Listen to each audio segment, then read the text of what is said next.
Danny, thank you. Well, we are moving on now to one person is dead after a two-vehicle crash on the east side. Police say a Chevy Camaro crashed head-on into a Chevy Equinox near Sahara and Boulder Highway.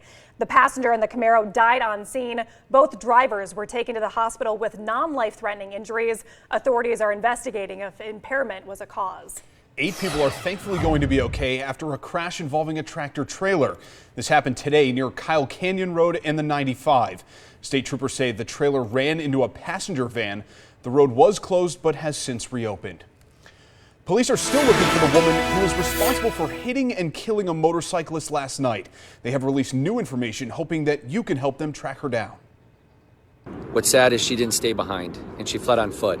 So we're looking for a black female adult who was wearing a multicolored dress. So if you've seen anything or you happen to be in this area at the time of this incident, please call 311 or Secret Witness and let us know what you know. We need to bring this person to justice who is responsible for this fatal collision. Now, this crash happened on Flamingo in Decatur. Police say the woman also ran through 6 cars that were waiting at a red light. None of the people in those 6 cars were hurt. The motorcyclist did die at the hospital. An update now on the explosion at the University of Nevada, Reno. Structural engineers are now on campus evaluating the damage. Clark County tweeted these pictures this afternoon. The explosion happened in the basement on Friday. Firefighters believe it was a utilities accident caused by a mechanical failure. Nobody is reported missing, and the 8 people injured are recovering at home. Well, as the weekend comes to a close, we wanted to let you know about some upcoming events to get you ready for the week ahead. Just a reminder, the Animal Foundation is waiving reclaim fees on lost and stray animals from the 4th of July. At last check, the Animal Foundation says it still has over 70 pets in their care. Only about 30% of the runaways are usually reunited with their families. This only lasts until this coming Wednesday. A telephone conference is expected for the 170 deans whose jobs were cut by CCSD. The union representing them is now suing the district. The lawsuit alleges the Board of Trustees violated Nevada's open meeting laws. It also claims Superintendent Jesus Jara met with other employees in a closed-door meeting before making the decision to eliminate 170 deans. The union claims the decision is void because Nevada laws were violated. And tomorrow there will be a community meeting for a new park. Commissioner Justin Jones will lead the meeting at the Desert Breeze Community Center at 6 p.m. You can give your input and discuss plans about the park's future in the Southwest. And on this Independence Day weekend, one family is living the American dream. A pair of Mexican immigrants, they moved to America and they are now building the foundation for their own culinary empire. 13 Action News reporter Sean Delancey is live near the Strip with a quick look at the Lara family. Sean.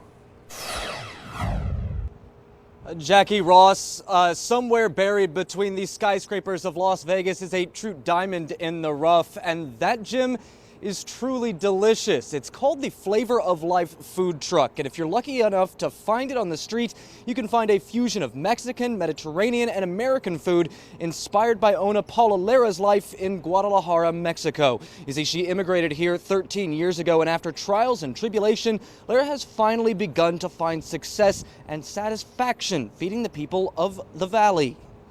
And when they say, oh, good job, your food is very good. And so you feel that you make happy the people with the food, you know, that's very good, yeah. Coming up at 11, I'll tell you how the Lara family overcame adversity and how they used a specific tool that you could use to kickstart your own success. Sean Delancey, 13 Action News.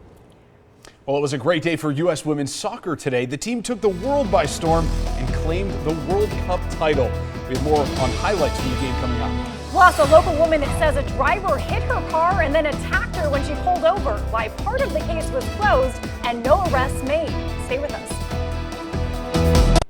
Welcome back. The excitement heard around the world. The U.S. women's soccer team dominating the Netherlands to bring home their 4th World Cup. Here's ABC's Will Reeve with the highlights. The U.S. women's national team celebrating on the field after proving their dominance at the 2019 World Cup. The 2-0 victory in Lyon, France marks the 4th world title for the U.S. women and the 2nd in a row following the team's 2015 win. The game scoreless throughout the first half before co-captain Megan Rapinoe scored the first goal of the game with a penalty kick in the 61st minute. Then 8 minutes later, Rose Lavelle scoring a second goal for the team. Lavelle to another we've just put so much work in the past couple years, and I think to see it come to fruition has been so surreal. Both players back on the field Sunday after suffering hamstring injuries that sidelined them during the semifinals. Rapinoe receiving a standing ovation from U.S. fans as she came off the field near the end of the game. I think this World Cup was such an amazing display from every team, from every player. Back here at home, fans gathered at screening parties all across the country.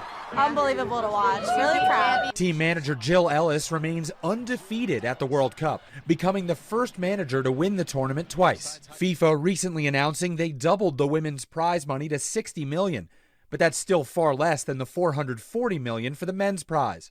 In light of today's win, calls to close that pay gap are likely to grow. Will Reeve, ABC News, New York. Now, 13 First Alert weather. Warm and windy, that's what we're looking at for our Sunday. Right now, temperatures hovering right around that 99, 100 degree mark in Las Vegas. 100 degrees for Las Vegas, 99 in Henderson. That's where we're at in Boulder City as well. On the east side, a little warmer, 104 in Lake Mojave as well as Laughlin. So a nice toasty Sunday evening. We do have a little cloud cover mixing in with the sunshine.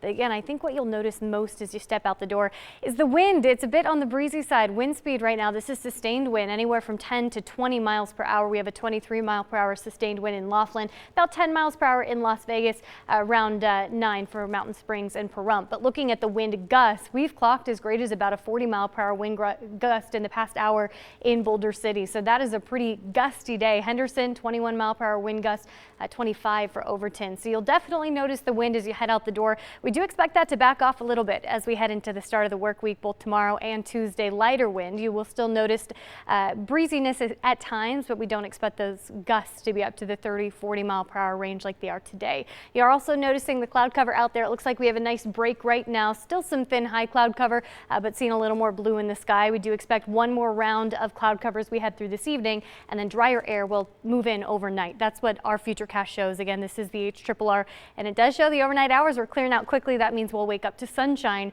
for your Monday tomorrow. Tonight's planner looking good. Again, so a little break in the cloud cover. One more round of those clouds will move through and then clear out overnight as that wind speed does start to taper off a little bit. Tomorrow's forecast highs, coolest that we're going to see of the next 7 days, below average. A lot of the area not even making it to the triple digits. We have a forecast high of 99 in Las Vegas tomorrow, 98 in Boulder City, a forecast high of 90 in Searchlight. So tomorrow feeling a little bit better out there. We will have that light breeze pick up in the afternoon, but again, not nearly as gusty as what we're looking at today. Tuesday, also a little more on the mild side, slightly below average, but again, we've been talking about this warming trend, this significant heat up as we head into the end of next week. So if you do have those outdoor plans, maybe you're wanting to go hiking, I would say Monday, Tuesday going to be the best days because check out that trend. We heat up really quickly. By Wednesday, we're back near average and well above it as we head toward Thursday, Friday, Saturday. There are a few hints that we could get some monsoon moisture working in by the end of next week. If that is the case, added cloud cover will back off these temperatures a little bit, but right now we're still looking pretty hot heading into the end of next week. Danny, thank you. After 2 major earthquakes hit Southern California in as many days, there have been multiple house fires, but thankfully no reported injuries. Our own Leah Pizzetti has been in Ridgecrest and now takes us inside the community to show us how they are pushing through with the threat of aftershocks still possible. It's been days now since that initial earthquake rocked this California community. We've been here through that time, and I can say every so often you feel the ground start to rumble and you have this moment of wondering, is this going to be the next one? Through stressful times like this, it's important for people to come together and be able to find comfort within the chaos. Good morning. One by one, Good morning. they shuffle in. Oh, good to see you, my friend. Greeters like Patrick helping to start their day on a high note. Then at just about 10 a.m., Let's just bow our heads and pray. Father God, we thank you so much for this morning. they begin to pray. But the service is not happening in their main church. Our new church is very, very nice, and it's twice this size. While the new building is bigger and better,